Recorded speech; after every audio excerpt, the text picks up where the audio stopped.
We've been to various places, cities, and continents through this channel, but this time, let's move to the religious country of Saharan Africa. What do you say, guys? I believe you're ready to go, right? Okay, let's move towards the city of mosques, palaces, and gardens. Yeah, you might guess it right, it's Marrakesh, or the Kingdom of Morocco. Hello and welcome everyone to your favorite YouTube channel, City to Visit.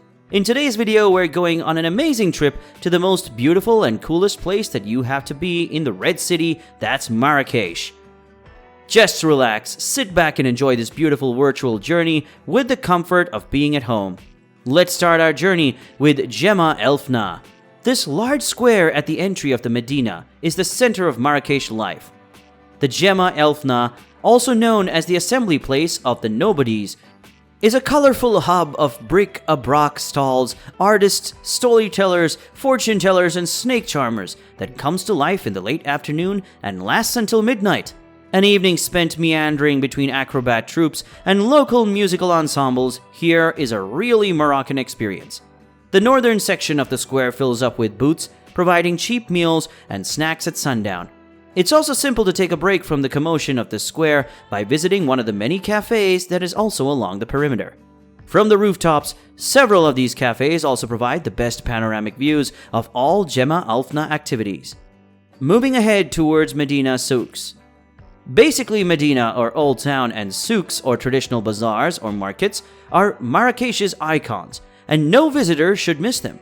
The Medina or Old City is a magnificent maze of small streets, typical Moroccan buildings, massive walls and gates. Even now, one can witness the traditional way of life of the locals. The souks are the most prominent tourist attractions within Medina. These are classic street markets or bazaars where you may find the best souvenirs, trinkets, clothes, shoes, and housewares.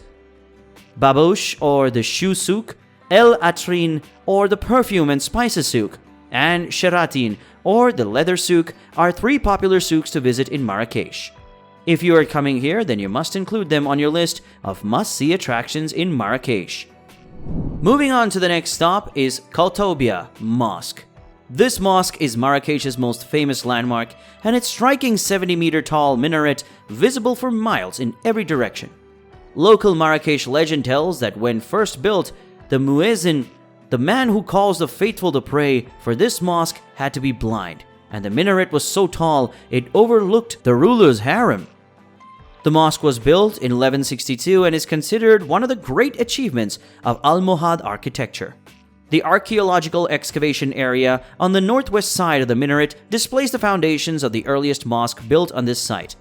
It was destroyed by the Almohads and replaced with the current mosque. The only restriction of this place is that non-Muslims are not allowed into the Kaltobia Mosque. So if you do not belong to Islam, then you're probably not able to enter here. Now let's move toward a museum named Darcy Said Museum. One of the major tourist attractions to see in Marrakesh is the Darcy Said Museum. It showcases marvelous specimens of artisanal Moroccan objects, antiques, weapons, instruments, and commodities for daily use.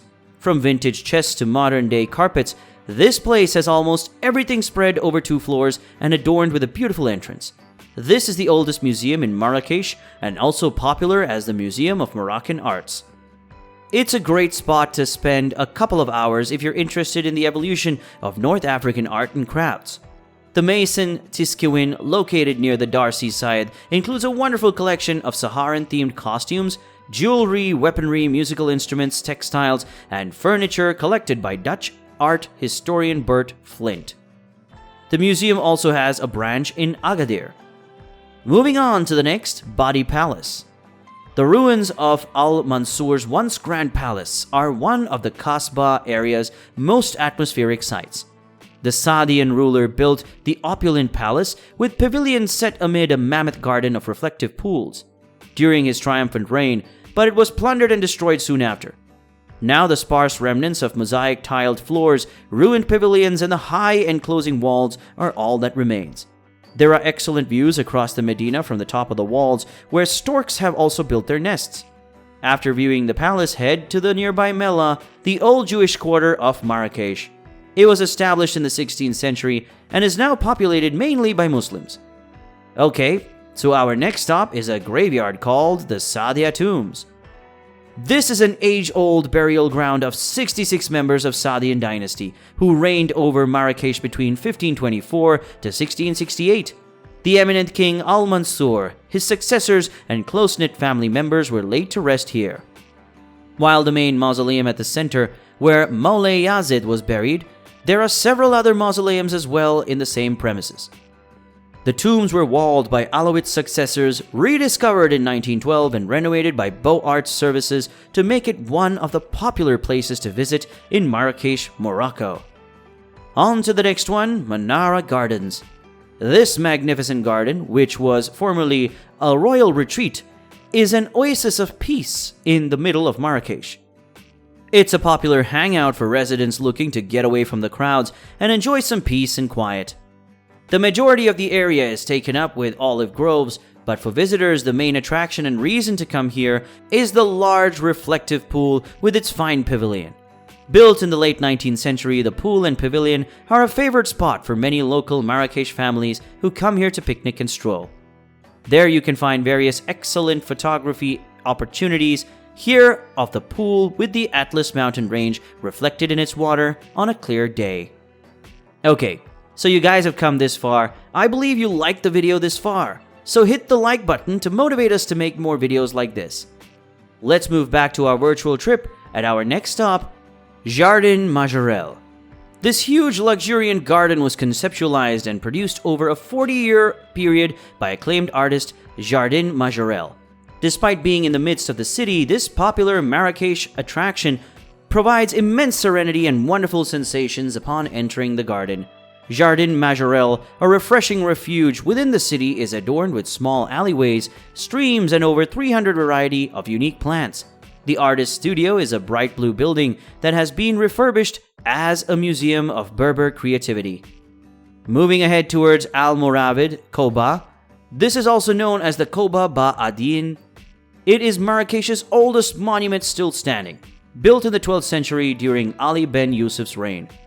Although its original use is unknown, some experts have suggested that it may have been the ablution house of the mosque that once sat next door. Its simple exterior design, with a squat, square building topped with a dome, bellies an interesting interior, with a dome ceiling covered in Almoravid motifs.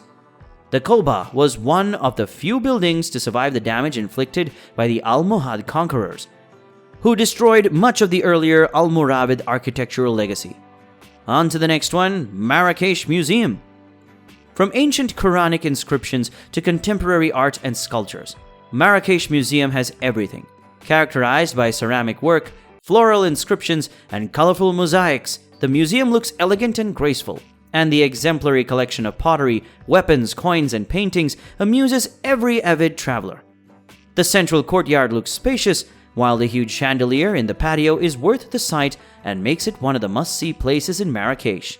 Housed in the Dar Menebi Palace, which is the former residence of Defense Minister Mehdi Menbi, the museum was built in the 19th century and depicts fine examples of Andalusian architecture.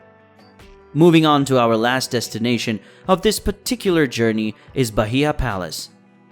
This magnificent peacock of a palace was built in the late 19th century as the residence of the Grand Vizier Beau Ahmed, who served Sultan Moulay Al-Hassan I.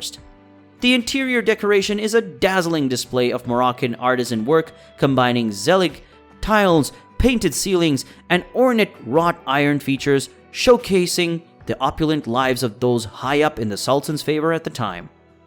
The massive marble grand courtyard and opulent salons of the Haram area are the two main attractions, while the lush internal courtyard of the Grand Riyadh, with its banana leaf plants and citrus trees, is a tranquil respite from the city. Believe me or not, but the city has something magical in it, and it makes you feel peace and calm within its culture and traditions. Okay, so with this I'd like to come to the end of this video. I do hope you enjoyed it, and you liked it too. However, stay tuned to the channel as a new video is coming for you guys on one of the most beautiful characters of the web series Money Heist. If you like our content, make sure that you like our video and do guess and tell the name of the city you think that we're gonna come up with in the comment section below.